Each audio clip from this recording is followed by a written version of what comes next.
Begitu Anda bersepeda, 1 atau 2 jam Anda harus nyisihkan waktu untuk berdiri.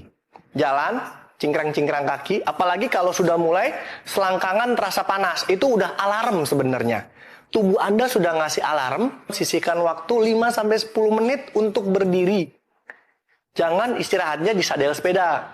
Jangan cari jalan yang keras, jalan yang berlobang, terus sengaja duduk gitu ya. Anda hantam selangkangan Anda dengan sadel sepeda, ya kalah.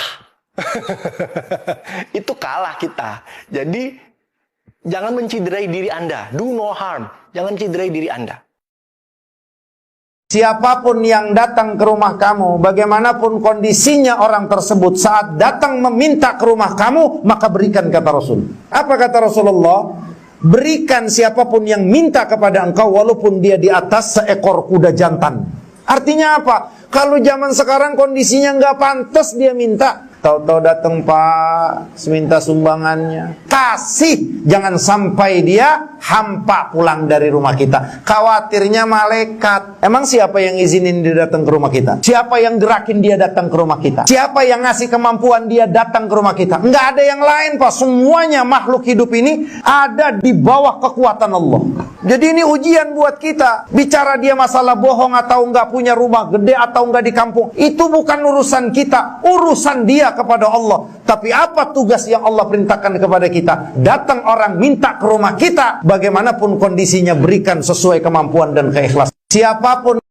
Tasawuf itu bukan teori, bukan retorika, bukan duduk kemudian membahas tasawuf, duduk kemudian mengatakan tasawuf begini A sampai Z. Bukan. Tasawuf itu duduk, kamu ketemu orang ngamuk, gimana caranya hatimu nggak ikut marah.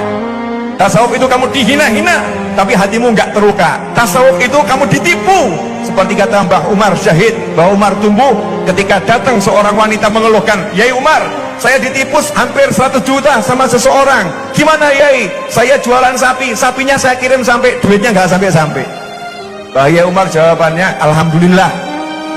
Kalau Alhamdulillah ya iya, kamu dijadikan sama Allah sebagai yang tertipu, bukan yang menipu. Kesian orang itu. Berarti kamu di nikmat yang besar luar biasa. Kamu orang baik. Praktek tasawuf itu praktek. Nah, ini konsep yang saya baru dapat 2 tahun terakhir ini. Harusnya saya tahu ini 5 tahun sebelumnya. Bahwa kalau mau hidup gampang, kita hanya perlu mengambil pilihan-pilihan yang sulit. Dan sebaliknya kalau mau hidup ini sulit, ya silakan ambil dan bergelut dengan pilihan-pilihan yang gampang. Scroll TikTok 8 jam, nonton Netflix sepanjang hari, bangun kesiangan. Ini adalah pilihan-pilihan yang gampang dan yang akan menjadi cikal bakal hidupmu lebih rumit. Sementara membuat rencana, bangun lebih pagi, bikin proyek, makan makanan sehat, olahraga, ini adalah pilihan-pilihan yang sulit. Tapi percaya sama saya, pilihan sulit ini yang akan membuat hidup kita lebih gampang nanti.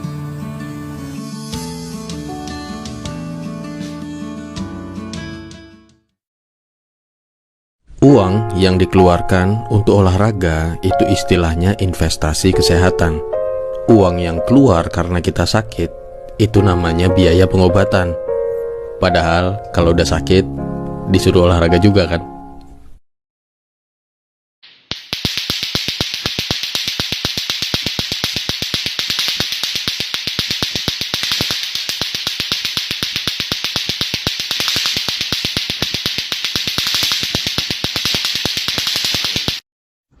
Menjadi tua itu pasti, dan ketika saat itu tiba, aku hanya ingin sehat selalu, sehingga bisa melihat anak-anakku berhasil dan bahagia. Dan di hari senjaku, aku ingin selalu bersama orang-orang yang aku sayangi, dan yang menyayangi aku. Dan kebahagiaanku yang tak ternilai adalah kebaikan dan keberhasilan dari anak-anakku. Ternyata pasangan kekayaan bukan kemiskinan. Tapi Quran surat 53 ayat 48 mengatakan, dan sesungguhnya dialah yang memberikan kekayaan dan kecukupan. Asal kita tidak BPJS, budget pas-pasan tapi jiwa sosialita. Dengan jiwa BPJS seperti itulah, kita sendiri yang melahirkan kemiskinan, bukan takdir. Kita yang membangun pola pikir dan tindak mewujudkan kemiskinan itu sendiri. Buktinya, Banyak orang yang hidupnya pas-pasan tapi tidak pernah mengeluh dan kekurangan atau merasa miskin, bahkan tetap tersenyum dan merasa berkecukupan. Kuncinya berulang, karena mereka senantiasa bersyukur, membangun rasa keberlimpahan dan berkecukupan di dalam hati dan di dalam pikiran. Dan terakhir, tak peduli seberapa sedikit yang kamu miliki, kamu akan selalu punya sesuatu untuk dibagi. Itulah kebahagiaan. Aku ingat kata seorang kawan, seberapa banyak kamu punya teman, waktu kamu jatuh, kamu tetap akan sendirian. Jangan berharap berbagi beban, karena itu tidak akan. Maka tetaplah kuat meskipun sendiri, tetaplah tegar di dalam sunyi.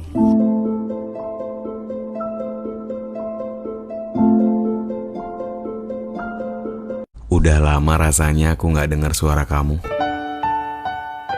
Kamu apa kabar ya? Kamu tahu gak? Aku tuh kadang masih suka keingetan kamu tahu. Kayak kita pernah marahan sampai berhari-hari, cuman karena masalah yang sederhana. Pada suatu ketika Nabi Sulaiman sedang duduk di singgasana, maka datang satu angin yang cukup besar. Maka bertanya Nabi Sulaiman, "Siapakah engkau?" Maka dijawab oleh angin tersebut, "Akulah angin Rihul Ahmar dan aku bila memasuki rongga anak Adam, maka lumpuh, keluar darah dari rongga hidung dan apabila aku memasuki otak anak Adam, maka menjadi gilalah anak Adam." Nabi Sulaiman ingin membakar angin tersebut, maka berkatalah Rihul Ahmar kepada Nabi Sulaiman bahwa aku kekal sampai hari kiamat tiba, tiada sesiapa yang dapat membinasakan aku melainkan Allah. Lalu, Rihul Ahmar pun menghilang. Diriwayatkan bahwa cucu Rasulullah terkena Rihul Ahmar sehingga keluar darah dari rongga hidungnya. Maka datang malaikat Jibril kepada Rasulullah mengajari akan doa Rihul Ahmar kepada Rasulullah. Kemudian dibaca doa tersebut kepada cucunya dan dengan sekejap cucu Rasulullah sembuh dengan serta-merta. Lalu Rasulullah bersabda bahwa barang siapa membaca doa Rihul Ahmar, walaupun sekali dalam seumur hidupnya. Rihul Ahmar biasa masuk pada saat seseorang tidur pada asyar hingga waktu isya. Rinjani apa salak? Salak sih. Aduh. Kerinci apa salak? Salak sih.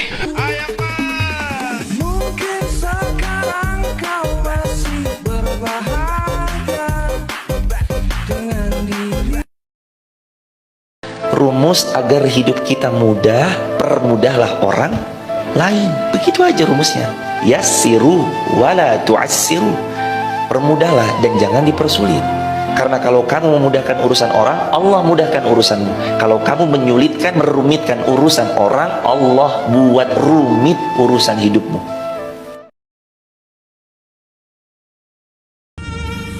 Jika keadaan masih seperti ini, maafkan aku. Jika masih jauh dari yang dulu kita impi, mohon pengertianmu. Karena hidup bukan kita yang sepenuhnya pegang kendali, tapi itu juga bukan alasan untuk tidak yakin. Yang semula tidak mungkin, kelak akan jadi mungkin. Kalau kita ditanya, kota mana yang paling indah di muka bumi? Mungkin yang terbayang adalah mewahnya London, bergengsinya New York, klasiknya Roma, atau majunya Dubai. Tapi Madinah itu spesial. Madinah adalah keindahan yang bersahaja. Sejak dulu sudah ada kota-kota megah. Ada Konstantinopel, ada Alexandria.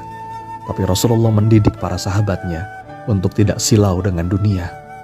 Dunia dalam genggaman, tapi akhirat yang ada di hati. Siapa sangka tempat yang begitu sederhana menjadi pusat peradaban, menggerakkan sejarah yang kelak menundukkan Romawi dan Persia. Di tempat ini tidak ada gemerlap dan polesan kemewahan yang berlebihan, karena esensi dari Madinah adalah kesederhanaan yang indah. Keberkahan Madinah inilah yang menggerakkan sejarah, tempat yang menjadi saksi senyum dan air mata Nabi. Jadi kalau anak ada yang tidak baik, jangan marahin anak, istighfar dulu. Mungkin antum tuh yang gak pernah memberikan kebaikan di situ. Jangan banyak tuntut anak. Ustaz, bagaimana ya anak saya begini? Ketika Allah turunkan dan tetapkan itu menjadi anak anda, ketika lahir anak itu baik. Baik, gak ada anak kemudian ketika lahir jahat. Makanya disebut ins di Quran. disandingkan dengan jin. 18 kali disebutkan di Quran. Ya ma'syaral jinni wal ins, wa ma khalaqtul jinna wal ins. Ins itu artinya baik, ramah, lembut. Nggak ada anak ketika dilahirkan langsung kasar, nggak ada. Dan biasanya begini, kalau ayah ibunya sudah bagus, itu otomatis anaknya akan mudah cepat berubah. Ini sudah pengalaman begini, fitrahnya begitu. Bapak ibunya mulai baik, itu semua akan dirubah oleh Allah satu keluarga. Anaknya akan mulai berubah. Ya, karena ketika ayah ibunya baik, ayahnya mencari nafkahnya baik, ridho Allah turun, ibunya juga baik, maka yang masuk ke tubuh anak-anaknya baik semua. Maka mulai terjadi perubahan. Di sebenarnya gampang kalau ingin anaknya baik, orang tuanya jadi baik. Orang tuanya baik. Baheula mah abdi minta duit ka kolot nepi ka ceurik. Ayeuna mah neangan duit nepi ka hayang ceurik. Benar papatah cek kolot. Engke karasa geus gede mah. Engke karasa geus gede mah geus bisa ngalah duit. Kumaha hesena ngalah duit? Gusti, abdi mah mung hoyong digampilkeun rezeki abdi. Hoyong digampilkeun milik abdi. Me abdi tiasa mulang tarima menjadi kolot.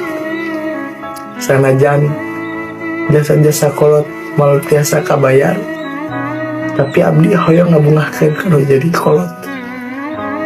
Gusti, sing digampilkeun rezeki abdi, sing digampilkeun milik abdi.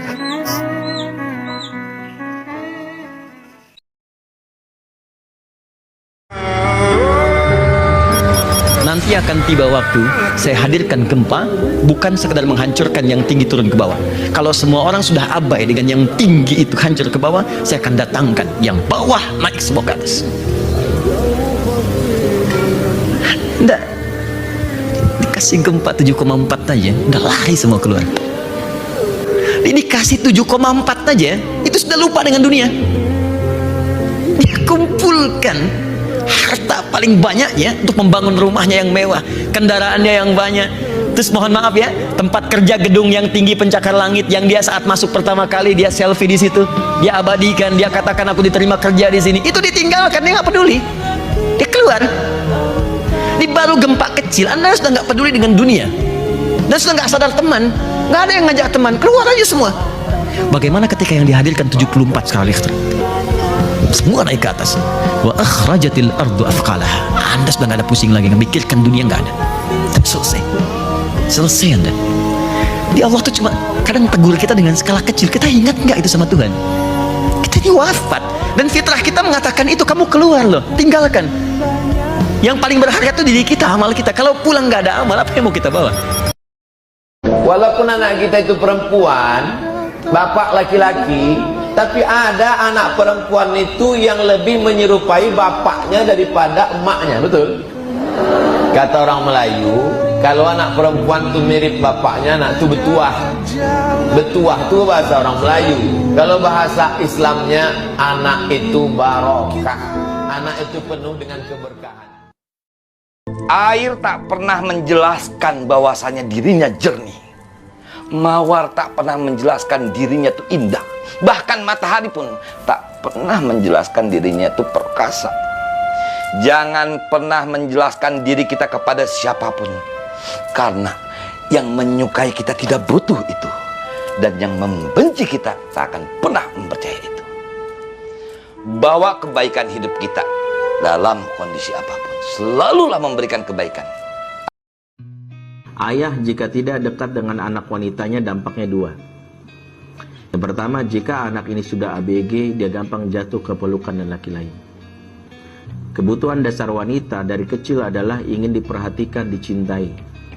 Makanya ayah yang lisannya terlalu kaku untuk mengatakan duhai my love, duhai my princess, engkaulah belahan jiwa ayah. Kamu harus tahu, seandainya berat, seandainya cinta semua laki-laki ditimbang, tidak akan mengalahkan beratnya cinta ayah kepadamu. Kalau ada yang menyakiti kamu, bilang, ayah kejar lagi tuh orang, ayah sakiti 2 kali lipat. Mempermainkan kamu, ayah nggak akan main-main, ayah kejar lagi tuh orang. Ini mungkin sedikit lebay, tapi wanita butuh yang lebay-lebay. Makanya kalau dia tidak dapat ini, tumbuhlah dia, kenal cowok. Sekalinya cowoknya mengatakan, wajahmu mengalihkan duniaku. Kelepak-kelepak.